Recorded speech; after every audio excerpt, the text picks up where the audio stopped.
to another session of Medicine and Society. Our guest today is Professor Tristram Engelhardt from Rice University in Texas, and he's also Professor Emeritus from the Baylor College of Medicine. Hi, Tris. It's a joy to be here. Oh, thanks for the opportunity. It's great to have you. I know we've been keeping you very, very busy, and it's going to get even busier. You did the radio show this morning on the Mike Collins Show. You're with us right now. Tonight you're going to be doing the Mecklenburg County Medical Society dinner co-sponsored by the Bioethicss Resource Group. Tomorrow you do a science cafe, then you do a lunch workshop over here. That's enough to keep you busy. You want to make sure I didn't get lazy. You succeeded. I couldn't stand the thought of letting you be idle for 1 minute. Anyway, we're glad to have you. And the subject of our presentation today is, of course, bioethics in the age of biotechnology, new hopes, old fears. And I'd like to start because, you know, you're the philosophical type, of course, and you love definitions and terms. A lot of people mean different things by bioethics, by biotechnology. What do you understand by the term bioethics and biotechnology? Well, first as to bioethics, there's not one meaning. It's an old term, probably used for the first time in Germany 80 years ago by a man by the name of Fritz Jahr. And the focus was really on a set of moral attitudes he wanted people to have with regard to plants and animals. Not people, just plants and animals? Well, humans towards plants and animals. But the term got recast in 1971, primarily at Georgetown, and then became popularized as an attempt to do two things. One, to give an intellectual foundation for our culture's regard of the healthcare professions and the biomedical sciences, both of which, that is, both healthcare and the biomedical sciences, which were becoming powerful, expensive, and promising all kinds of interventions. That happened just as our society was being radically secularized, so that bioethics became part of the culture wars. That when I said there's more than one sense of bioethics, I didn't mean just to pick out Fritz Jahr's or antecedent views such as Van Rensselaer Potter's, but that now there are bioethics which have a different ethic that's being applied. If bioethics is an applied ethics, the question is, whose ethics gets applied? And so the culture wars are the arguments about which ethic should be, or a set of moral views, should be that which gets applied in applied ethics in general and bioethics in particular. Biotechnology, here my answer is going to be very philosophical. It's the logos of using techniques.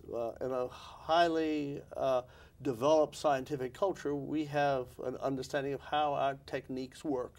It's how we use science and apply it to make devices, to make new drugs.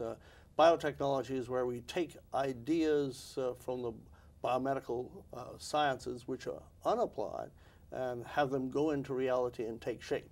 Then the question is which ones to do and which ones not to do, which provoke different stakeholders and different views of bioethics. Right. I think we'll get back to that issue about which technologies to use and which ones not to use. Going back to the plants and the animals, let's talk a bit about the plants and genetically modified crops.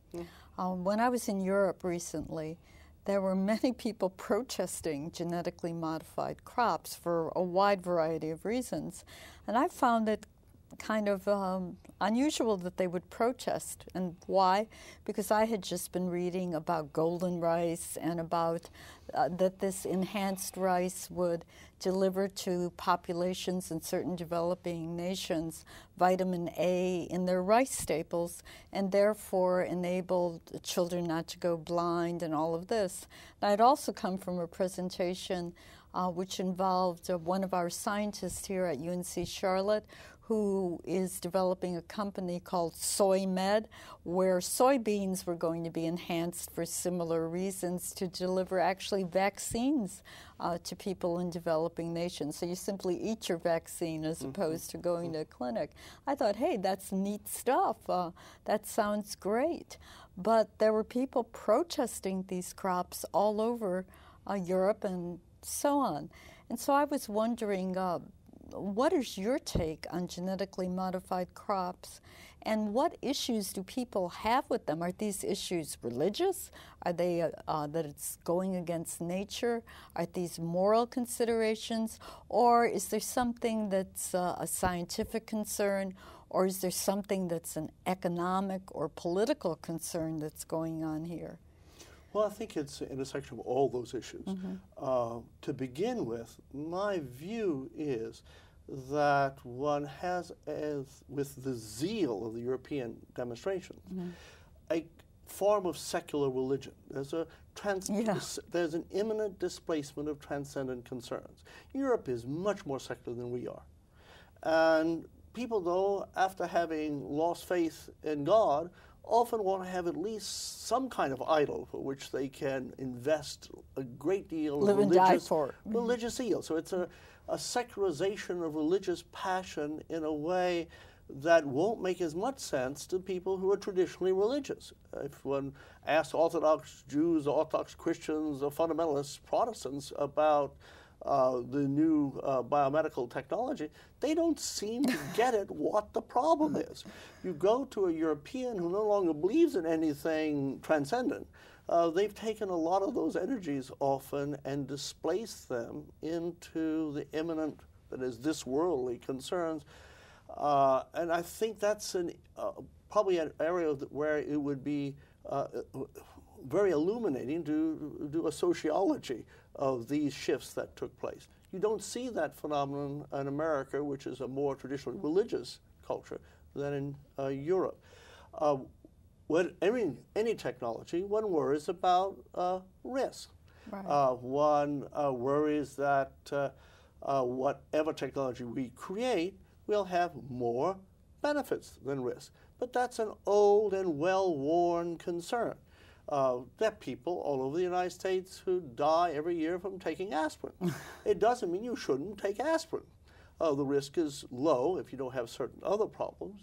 But everything we engage in has a trade-off of costs and benefits. For example, there's been an argument that the number of teenage suicides went up as people ceased to use certain antidepressants which were connected with suicide. Right. But they caused fewer suicides than the suicides they prevented.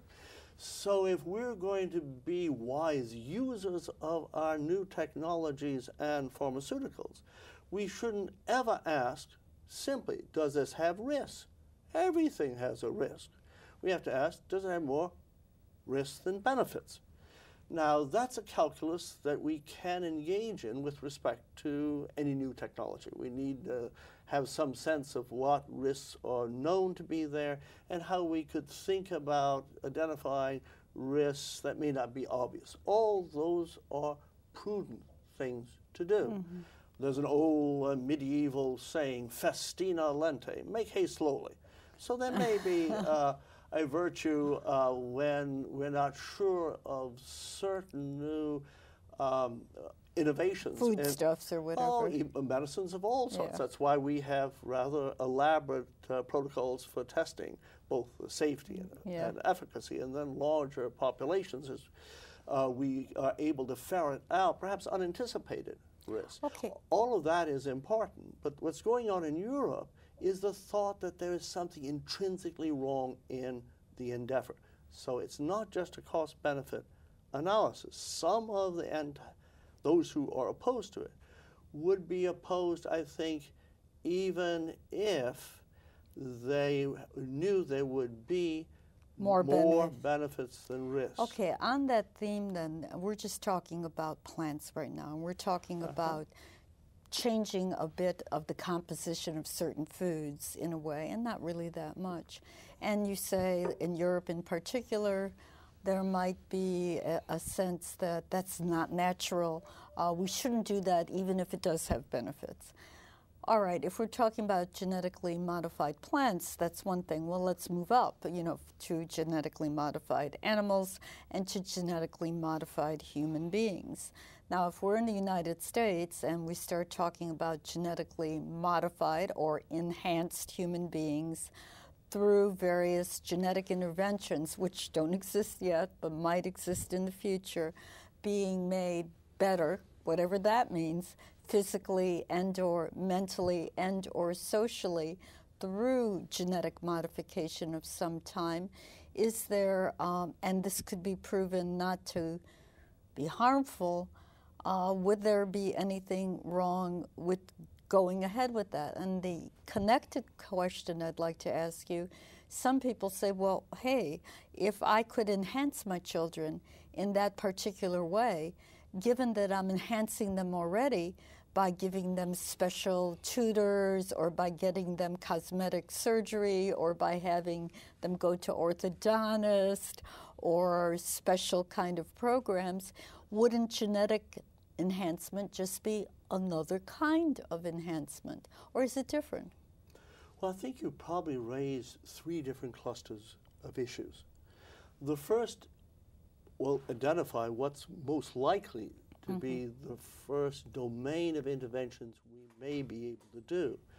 That is to compensate for diseases that are caused by just one mutation. For example?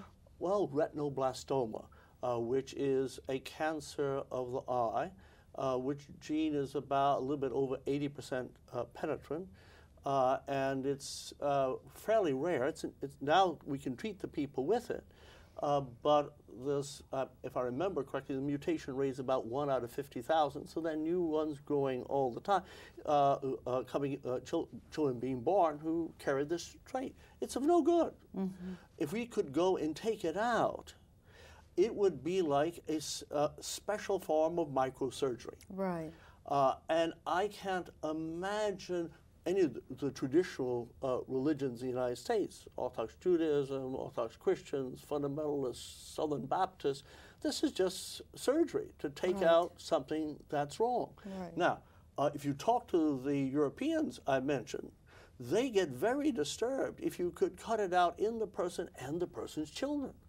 That I remember having a person speak at our medical center, and one of our very famous pediatric surgeons couldn't believe the person was saying what he was saying.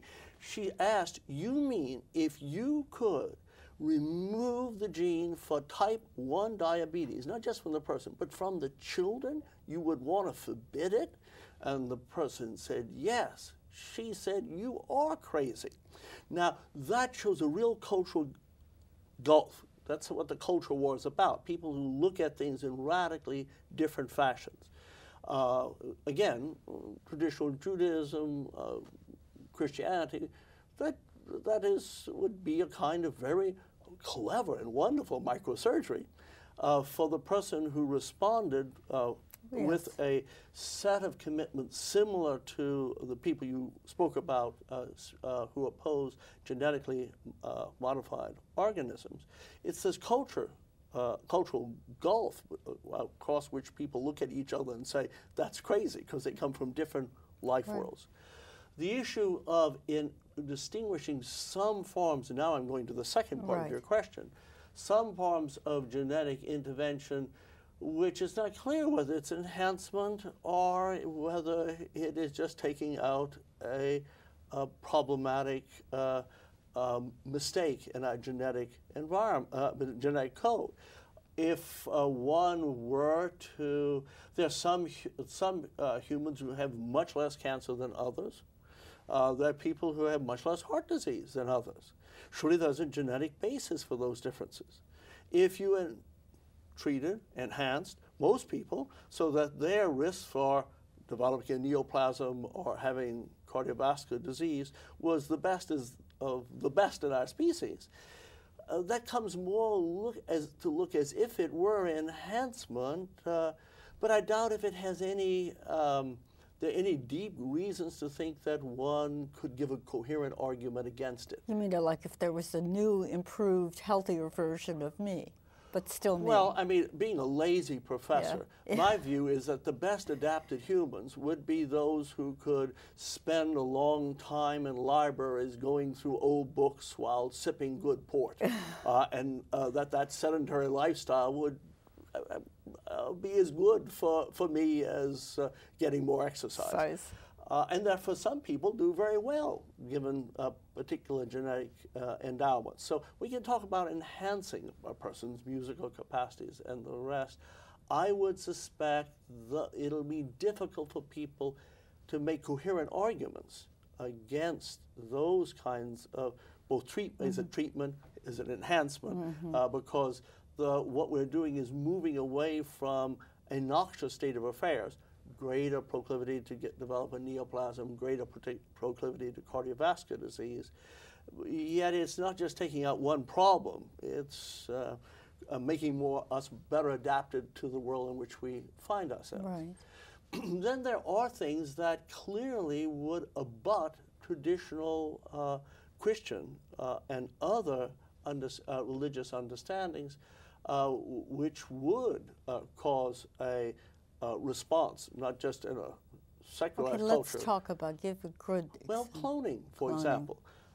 St. John Chrysostom in his commentary on Ephesians says God made us to reproduce by joining together as man and wife, and we're not to reproduce like plants. So that would be a really an issue for some people. Impediment for any traditional Christian. Anything that changed the characteristics of us being male and female. I would presume the Christian view would be that one would not want to radically change the body so it would be different from the body that Christ took on in the incarnation, because for Christians, the incarnation is a much greater event than creation.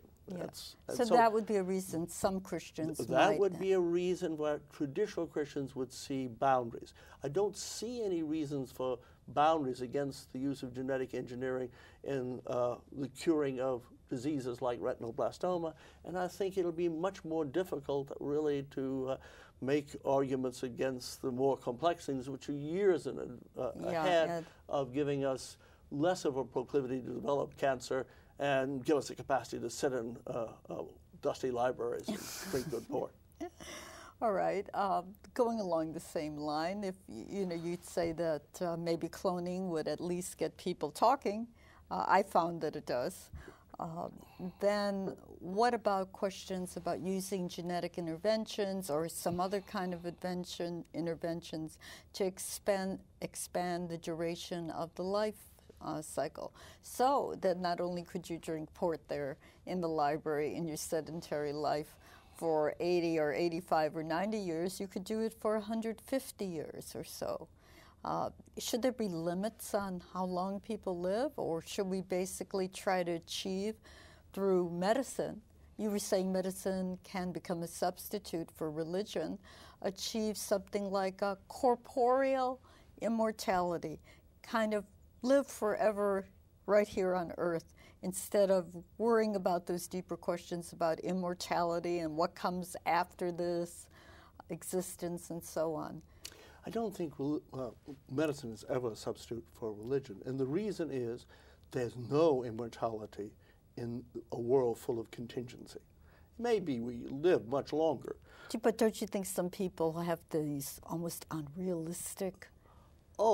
Unrealistic aspirations will distract people from the reality both of religious questions and medical questions. That's true. But for most people, for the foreseeable future, if you live longer, you'll still die. And the interest in religion is to ask the question, does the universe come from somewhere, go to somewhere, and for an ultimate purpose, versus it comes from nowhere, goes to nowhere, and for no discernible purpose? Don't you think that second view is why some people want to just keep going as long as they can this way, because the unknown is...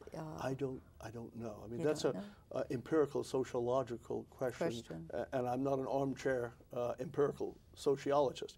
I am a philosopher, and I wanted to distinguish the two kinds of questions, one about the meaning of existence, and also distinguish real immortality, which is forever, versus 150 years or 300 years, I don't know about you. I mean, I'm now 66 years old.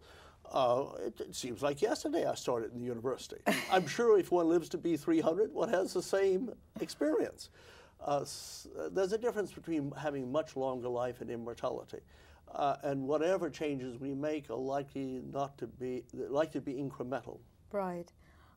You know, it's another question along the same lines that has to do more with pharmaceuticals, though it's in the same genre.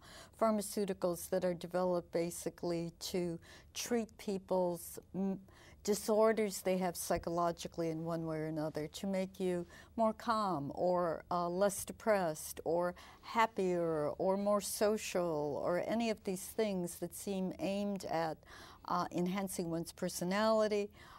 Some people even think you can make people's character different. Like if they're kind of violent and cruel and mean, maybe through some sort of pharmaceutical, make them good and kind. And once again, I see that as a religion versus medicine kind of area, in that I grew up in a tradition where if you were a sinner, you would try through willpower and through various good works or various efforts of the will, try to become a better person. And there was something important about that. Well, now if I could just take a pill to be nicer and sweeter and less irritable, why not just take a pill? I think you've asked maybe 3 very important questions. I seem to always ask 3.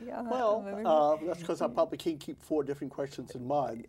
The first is this a religious question? Well, maybe some religions that have this notion that unless I'm really engaging myself in the greatest of all struggles with no other assistance, that would be in some way medicine would in some way marginalize religion. That's not a traditional Christian or Jewish view.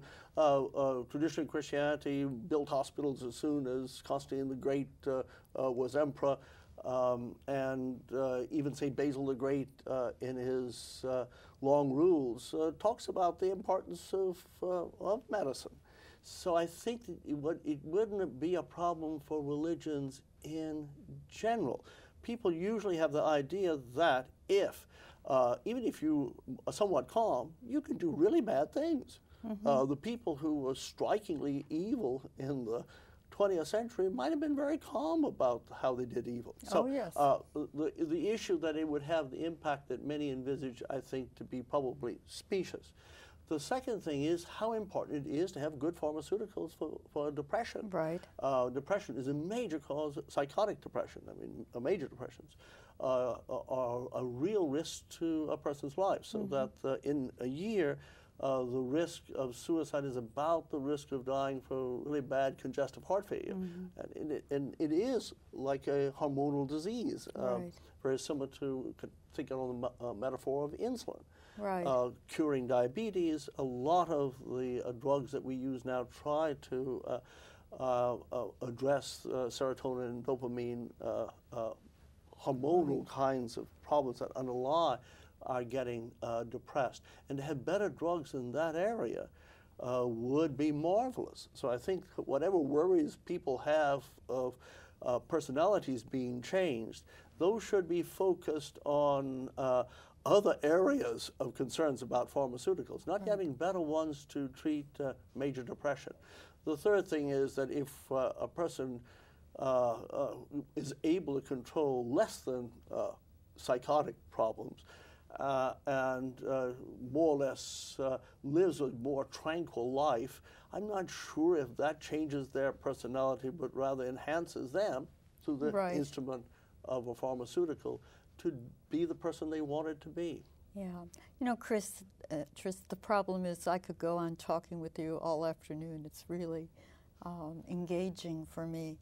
But I want you to give a take-home message to our audience. And the question I'd like you to focus on is, with respect to everything we've been discussing, what is your greatest fear about biotechnology, if you have any? I know you might not have any. And what is your biggest hope for biotechnology? And the challenge is to basically do this in 3 minutes. Now I get my 3. Okay, I will answer the way you didn't anticipate. Oh. It is the worries that people have about biotechnology and the pharmaceutical industries, which aren't well founded. The ones that you spoke of, the opposition to genetically modified organisms as such. Worse, just as bad, the concern for pharmaceutical profits. The more profits pharmaceutical companies make, the happier I am. Because if one thinks that innovation depends upon capital resources, and we face all kinds of multi-drug resistant tuberculosis and other diseases, I would rather have those who are making pharmaceuticals have a better profit margin than those who make video games. I would like the innovation to be where it will help my grandchildren. My grandchildren are now all under 9. So I worry about unrealistic fears about biotechnology and unrealistic and ill-founded jealousy or envy regarding pharmaceutical companies. And so then your greatest hope is that we get over these 2 points, unrealistic, absolutely. irrational fears so that we can make good judgments about when to use these.